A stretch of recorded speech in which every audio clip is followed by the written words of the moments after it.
Hi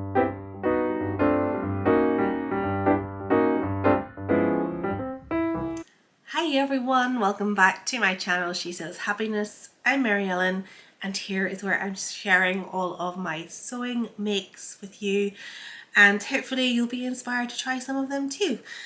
So the thing I want to talk to you about today is this dress, this pattern. It's the Chalk and Notch fringe dress.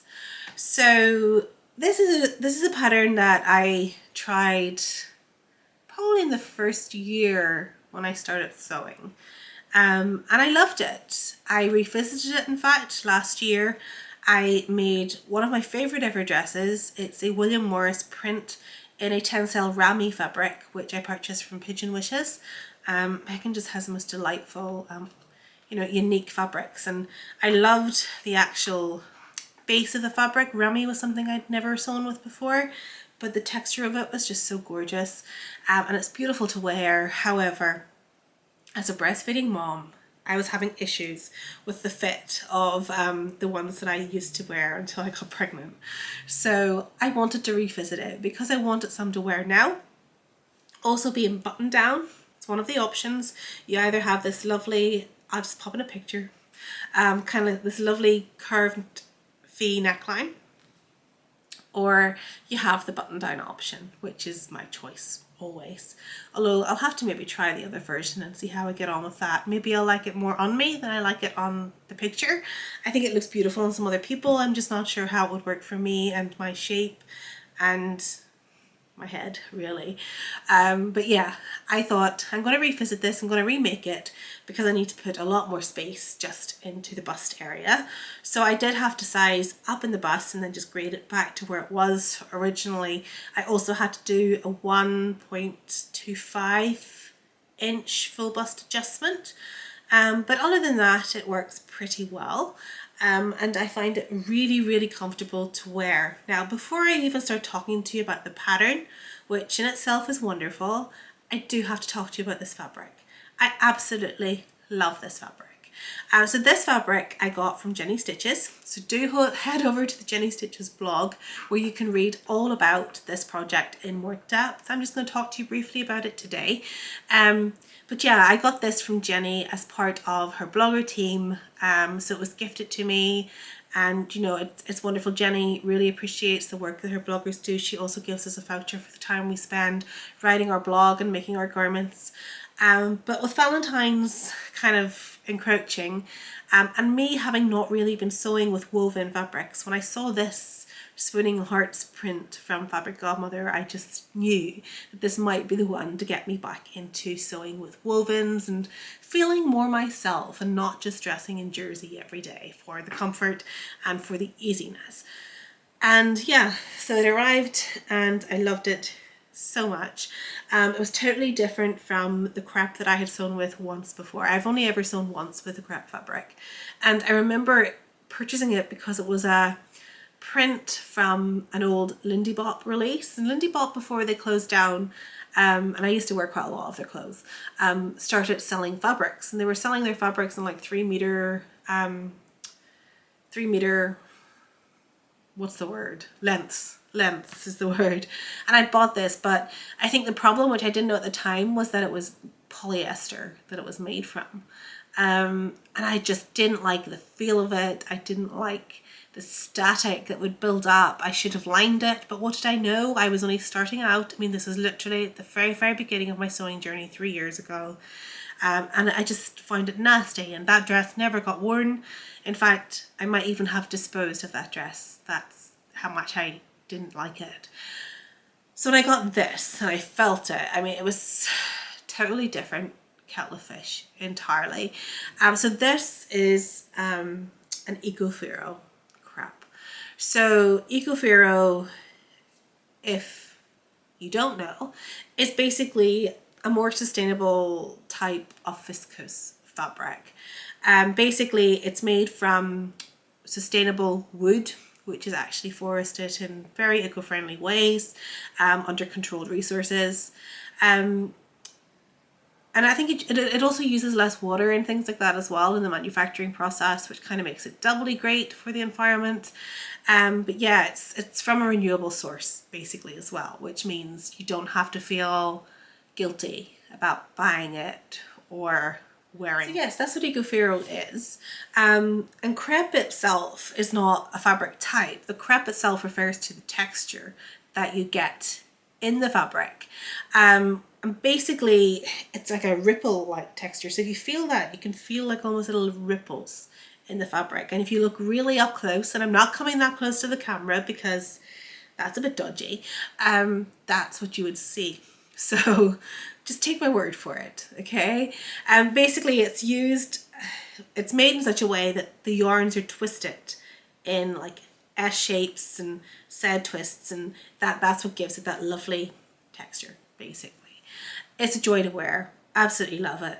And one of the other really good things about this type of fabric, making it perfect for the fringe dress, is that it has drape. So those gentle gathers in the skirt are beautiful. You know, they just flow and sit brilliantly.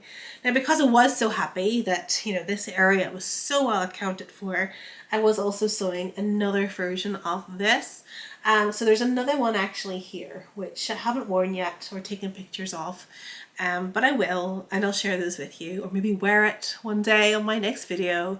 But yeah, I'll pop a few pictures in of my finished chocolate notch fringe dress, just so you can get a better look of what it looks like rather than just this part of me, because even if I stand up, because of where I'm positioned, you'll only kind of see from the stomach up anyhow. So I'll pop pictures in here and you'll have a look at it that way. But yeah, sewing with this fabric, relatively easy, but there are a few tips that I will share with you if you haven't sewn with ecofero before. Treat it like you would a viscose or any kind of delicate fabric. I don't have to tell you to pre-wash, right? Because we all pre-wash. I hope we all pre-wash. For me, that's one of my greatest fears, is putting on a garment and loving it and then washing it and it looks awful the next time because the fit has just totally warped itself in the laundry. But yeah, even in terms of this, so I did pre-wash it. I'm not sure what the shrinkage is, but I'm never ever going to risk it. It's probably 5 to 10%. Ironing as well, so I was a bit worried about ironing this dress, just given that it feels really delicate and you kind of have this fear that it'll burn. It irons perfectly, and I was ironing on a high heat as well to get a crisp corners on my ties and things like that, and on my cuffs. So nothing to be worried about there. Just treat it again like you would your viscose. I think the main thing to remember when sewing with this kind of fabric, so this ecofero crepe had one downfall. Not that it caught me out because I'm aware of it, but I know for a fact if I was to pull on that, you'd get a very visible snag. I'm also really careful with things like jewelry when wearing it because I don't want to have that little pluck in my fabric. So I was really wary of that, and I'm a pin and scissor girl, so when I was pinning, I made sure I stayed within the 3/8 of an inch seam allowance and was just really meticulous that way, because that would be my worst nightmare. It's just having a big visible pull after all of the hard work that you've put into making the garment. And a key to ensure you're not going to get any snags when you're sewing is to use the sharpest possible needle that you have. So microtex needle would actually be perfect for this kind of fabric. I think at the end of the day, though, I think I used a 70/10 because I didn't have any microtex. I think I used it the last time I was sewing with Lurex. That I never actually got any more. That was the last of them. But yeah, I really do need to stock up on quite a lot of things. I need to make a list. And Henry and I can maybe take a trip down to the local haberdashery someday just to pick up all of those little basic things that we need. But the one thing I will say when it comes to this pattern, because of the neckline and because of the kinds of fabrics that I recommended that you sew with, I would recommend that you stay stitch. So the neckline the whole way around has been stay stitched on this garment, and I would never ever risk not doing that because I want my garment to fit the way it's intended to fit, and I don't want it to stretch out and then try to match up the facing pieces with the stretched out body pieces, you know. So that's something to remember if you are making this fabric and you're using like a viscose or an ecofero or a tencel or anything like that.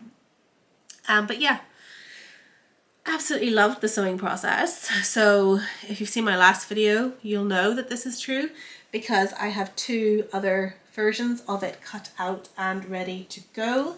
In case you haven't seen my last video, hello, do go back and view it if you haven't. I'll just show you the ones that I'm actually going to be making. So apart from this one here, so this again is made with a viscose. This is a Minerva exclusive viscose challis, and I absolutely love the feel of this as well. Very different from this, it's got a very different feel, but it's the drapes. I mean, look at those sleeves. They're just so pretty with little cuffs, and the gathers just sit so beautifully. The one thing to always remember, of course, with a dress like this is to even out your hem. Now, for the very reason that I'm lazy at the moment and I have a 10-week-old baby in the house, so I have kind of got an excuse for being lazy in my own head, that's fine. But I actually omitted the curved hem, because I remember the first time I made the curved hem, I didn't love it. So I did actually choose not to make the curved hem going forward. So I just do a straight skirt on my fringe dress. But yeah, that's my second version. My So Hailey Jane box arrived earlier in this month, and the fabric that was in it was a cotton poplin from Rose and Hubble, with this again heart print, but very different heart print to the one that I'm actually wearing. So this will be a more casual looking dress. I mean, this one I think I could dress up or dress down. I don't know if I could dress up a cotton poplin, but you know, I could surprise myself. I'm going to be really careful because this hasn't been stay stitched yet. But yeah, I'm making it in this fabric here, and I'm also going to be making it in a double gauze fabric, which again is cotton, so very breathable, very pretty. Just give me 2 seconds because I have this all pinned. My darts have been pinned and I've just knocked a pin out because I was going to show you. I won't show you that piece, I'll turn that upside down and show you the skirt piece. So this is the other fabric that I've chosen to make this dress in the incoming week or 2, and it's just a beautiful navy double gauze with these gorgeous gold metallic feather details. And of course, don't iron over things like that. If you buy a double gauze and it has any kind of metallic feature, just iron on the reverse and iron on a cool setting, because those will melt, they will come off. So yeah, that's 2 more of them planned for my wardrobe, because there's going to be a few more months where I need that space. I'm not going to be able to wear any of my old garments, so I do need to prepare for that. And I'll still be able to wear these going forward. And worst case scenario, I take them in a little and just take away a little space if I have to. But yeah, absolutely love it. So to talk about the basics of the fringe dress, if you're not familiar with it, it is a woven dress. It comes with 2 views, so I'll pop in the line drawings for you. View A has a button up front, the elbow sleeve and the sleeve tab, which you can see here. I think it's an absolutely gorgeous feature. And view B has a pulled over notched front. That's the word I couldn't find earlier when I was calling it a curved V. It's a little notched front, and it's a beautiful shape. And again, it's got cuff detail. And I opted to make the sleeves with a cuff and this just because, I don't know, it just spoke to me a bit more. I think this is more flattering for me and for my shape than what the other version would be. I like the openness of a proper V neckline, and of course the button ups with breastfeeding was also a big deciding feature as well. Another thing about this pattern, which I absolutely love, and I wish every pattern designer out there would do that, is that it comes in 2 cup sizes. You have your B cup and your D cup. So because I made the D cup, I only had a small alteration to make. I think it was a 1.25 full bust adjustment, rather than God knows what it would have been for the B, like a 3.25, which then creates quite a lot of distortion, and you end up having to manipulate your pattern pieces more than what you should have to. So bonus points for having the B and the D cup. I always celebrate that. But yeah, so This pattern is designed for like medium to lightweight woven fabrics. So this Eco-Ferro crepe that I made is perfect. This viscose is perfect. The poplin will be fine. The double gauze will be beautiful as well. So any of those kinds of things will work. The Tencel Rami, which I'm going to pop a picture in for you because I absolutely loved it, was also one of my favorites that I've made so far. Yeah. So what else do I need to share with you about this? I think for me, what makes it a pattern worth repeating and a pattern that I felt like coming back to postpartum and redoing and remaking and resizing is just because I think it is incredibly well drafted. I didn't have an awful lot of work to do other than that slight adjustment at the bust. There is a bit of forgiveness built into this because of the ease that you've got. You've got the ties, so you have two choices of ties as well. You can either put ties in at the side seams, which I've done on this one here, or you can put them in at the back darts, which I've done on this one here. I actually think I prefer the side seam, so that's probably what I'll do going forward. But yeah, it just, to me, it's so well drafted and the instructions are so clear that it is a pattern that even if someone hasn't been sewing for a very long time, I wouldn't really hesitate in, telling them to make this pattern. Yes, it's got buttons and button band and buttonholes and cuffs and things like that. But again, the sleeves are so easy to set in because they're not full set in sleeves. There's rectangular pieces of fabric that you sew straight and then you do a seam the whole way up and around. It is foolproof, I think, if you follow the instructions carefully.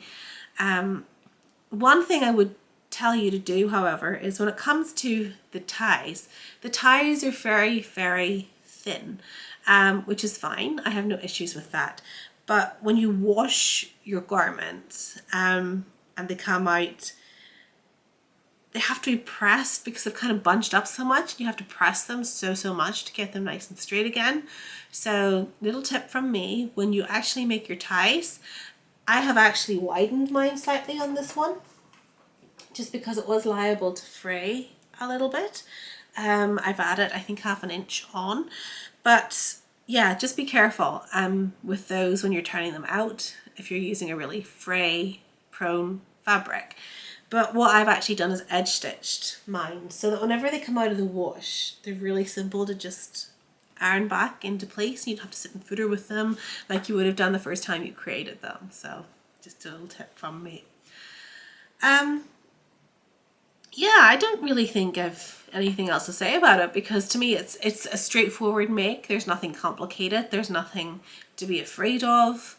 Again, you've got lots of options in there for personalizing it and making your own, whether you choose just to have a cuff or the sleeve with the, yeah, I love it. I really love it. I'm going to make those 2 others and then I will not make any more of it probably for about 1 year or 2 years. We'll see how we go. But yeah, that's just what I do. I'm a pattern repeater. And I think in a way, it's not a bad way to be. That in itself is kind of sustainable because I'm not just buying pattern after pattern after pattern and making one off of each garment. I find a garment that works for me, that I've put the effort into fitting for me. So why would I not make that again and again and again if I know it works and I also feel good in it? And that's what it's all about, really. I know there has been some occasions where I've made a garment and I've only ever made it once, but the amount of work that I've put into fitting it or trying to fit it in the earlier days kind of seems a bit wasteful of my time and efforts. So maybe there's some things I need to revisit. But yeah, I tend to be a repeater and stick with what works for me and what makes my shape look good and what makes me just feel good about my shape. And that's again another big reason why I sew, is to feel confident in my own body. And yeah, sewing does help with that as well. So yeah, I'm going to wind up now because I don't want to go on about anything else. This is a video just about the chocolate notch fringe dress. Do go and check out the blog if you want to read more. If you want some lucid thoughts that are maybe just a little bit more together, I'll set a link into the comments box below. If you've made it, share with me your own experiences. If you haven't made it and you're a bit wary of anything, I'm happy to answer any questions you've got if you pop them in the comments box. And yeah, if you haven't subscribed to this channel and you've got to the point where you're hearing me ask you to, please do subscribe to this channel. It'll be really nice to have you here more frequently. And yeah, I'll be back soon with more makes, hopefully. And I think I've done half the work. I've got something cut out, which is great. That's the hard part for me. I procrastinate actually cutting my projects out. The sewing part is the easy part. But yeah, hopefully I'll be back with more and I'll be able to share that with you. So have a fantastic weekend, whatever you're getting up to, whether it's in the sewing room or not. And I'll be back with more makes as soon as I give myself the time to do so. Take care, and I'll speak to you all soon. Bye.